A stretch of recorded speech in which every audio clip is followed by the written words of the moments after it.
Clip number 391 انشاءاللہ عز و جل اس کلپ میں سورہ اعراف کی آیت نمبر 192 سے 194 تک کی تلاوت، ترجمہ اور تفسیر قرآن صراط الجنان سنیں گے۔ بسم اللہ الرحمن الرحیم، اللہ کے نام سے شروع جو نہایت مہربان رحمت والا ہے۔ ولا يستطيعون لهم نصرا ولا أنفسهم ينصرون۔ ترجمہ، اور نہ وہ ان کی کوئی مدد کرنے کی طاقت رکھتے ہیں اور نہ اپنی جانوں کی مدد کر سکتے ہیں۔ ولا يستطيعون لهم نصرا، اور نہ وہ ان کی کوئی مدد کرنے کی طاقت رکھتے ہیں۔ اس آیت میں بتوں کی بے قدری اور شرک کے بطلان کا بیان اور مشرکین کے کمال جہل کا اظہار ہے، اور بتایا گیا ہے کہ عبادت کا مستحق وہی ہو سکتا ہے جو عبادت کرنے والے کو نفع پہنچانے اور اس کا ضرر دور کرنے کی قدرت رکھتا ہو۔ مشرکین جن بتوں کو پوجتے ہیں ان کی بے قدرتی اس درجے کی ہے کہ وہ کسی چیز کے بنانے والے نہیں۔ کسی چیز کے بنانے والے تو کیا ہوتے، خود اپنی ذات میں دوسرے سے بے نیاز نہیں، خود مخلوق ہیں اور بنانے والے کے محتاج ہیں۔ اس سے بڑھ کر بے اختیاری یہ ہے کہ وہ کسی کی مدد نہیں کر سکتے، اور کسی کی کیا مدد کریں گے؟ خود انہیں کوئی ضرر پہنچے تو اسے دور نہیں کر سکتے۔ کوئی انہیں توڑ دے، گرا دے، الغرض جو چاہے کرے، وہ اس سے اپنی حفاظت نہیں کر سکتے۔ لہٰذا ایسے مجبور و بے اختیار کو پوجنا انتہا درجے کا جہل ہے۔ وَإِن تَدْعُوهُمْ إِلَى الْهُدَى لَا يَتَّبِعُوكُمْ سواء عليكم أدعوتموهم أم أنتم صامتون۔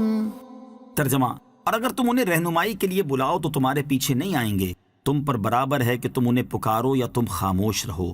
وَإِن تَدْعُوهُمْ إِلَى الْهُدَى، اور اگر تم انہیں رہنمائی کرنے کے لیے بلاؤ، یعنی اے مشرکوں اگر تم ان بتوں کو اس لیے بلاؤ کہ وہ تمہاری اس چیز کی طرف رہنمائی کر دیں جس سے تم اپنے مقاصد کو حاصل کر لو، تو یہ تمہاری مراد کی طرف نہیں آئیں گے۔ اور اے مشرکوں تم ان بتوں کو پکارو یا خاموش رہو، تمہارے لیے دونوں صورتیں برابر ہیں، کیونکہ نہ تو انہیں پکارنے کی صورت میں تمہیں کوئی فائدہ حاصل ہوگا اور نہ ہی خاموش رہنے کی صورت میں کچھ فائدہ ملے گا۔ ان الذين تدعون من دون الله عباد امثالكم فادعوهم فليستجيبوا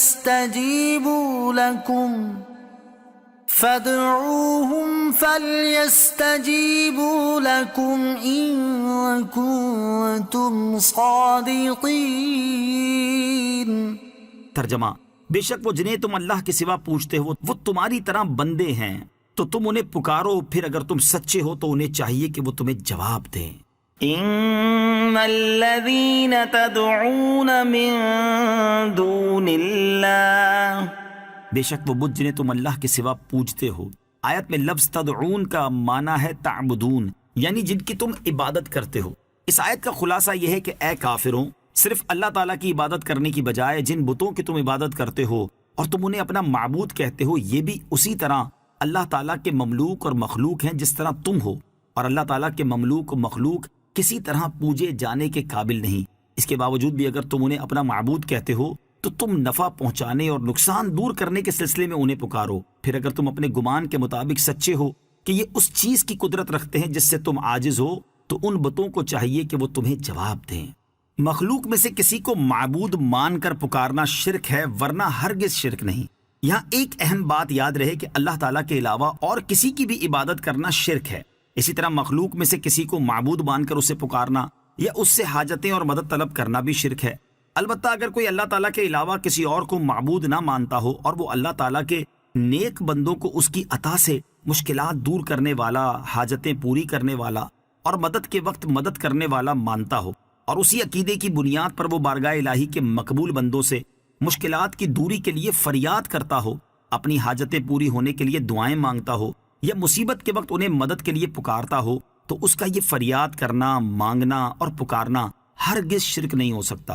اس کی وجہ یہ ہے کہ جن لوگوں نے قرآن پاک میں غور و تفکر کیا ہے وہ اچھی طرح جانتے ہیں کہ کفار و مشرکین کا اپنے بتوں سے متعلق عقیدہ یہ تھا کہ وہ بتوں کو معبود مانتے اور ان کی عبادت کرتے تھے، جیسا کہ قرآن پاک میں ہے إنهم كانوا إذا قيل لهم لا إله إلا الله يستكبرون ويقولون أئنا لتاركو آلهتنا لشاعر مجنون۔ ترجمہ: بے شک جب ان سے کہا جاتا تھا کہ اللہ کے سوا کوئی معبود نہیں تو وہ تکبر کرتے تھے اور کہتے تھے کیا ہم ایک دیوانے شاعر کی وجہ سے اپنے معبودوں کو چھوڑ دیں، اور اسی عقیدے کی بنیاد پر کفار بتوں سے اپنی حاجتیں طلب کرتے تھے۔ اور آج بھی کسی انسان یا غیر انسان، زندہ یا مردہ کو معبود مان کر اس کی عبادت کرنا، اسے دور یا نزدیک سے پکارنا شرک ہے۔ لیکن اگر کوئی عقیدہ نہ رکھتے ہوئے یعنی معبود نہ مان کر کسی کو پکارے یا ندا کرے تو اس کے عمل کو مشرکوں جیسا عمل قرار دیتے ہوئے اسے بھی مشرک قرار دے دینا سراسر جہالت نہیں تو اور کیا ہے۔ جو پکارنا یا ندا کرنا شرک ہے وہ ہر حال میں شرک ہے، چاہے انسان سے ہو یا غیر انسان سے، زندہ سے ہو یا فوت شدہ سے، دور سے ہو یا نزدیک سے۔ اور جو ندا شرک نہیں وہ کسی بھی حال میں شرک نہیں۔ ندا یا سوال کرنے کے شرک ہونے کا دار و مدار پکارنے والے کے عقیدے پر ہے۔ اگر وہ معبود اور خدا مان کر پکارتا ہے تو یہ شرک ہے، اب چاہے دور سے پکارے یا نزدیک سے، زندہ کو پکارے یا فوت شدہ کو۔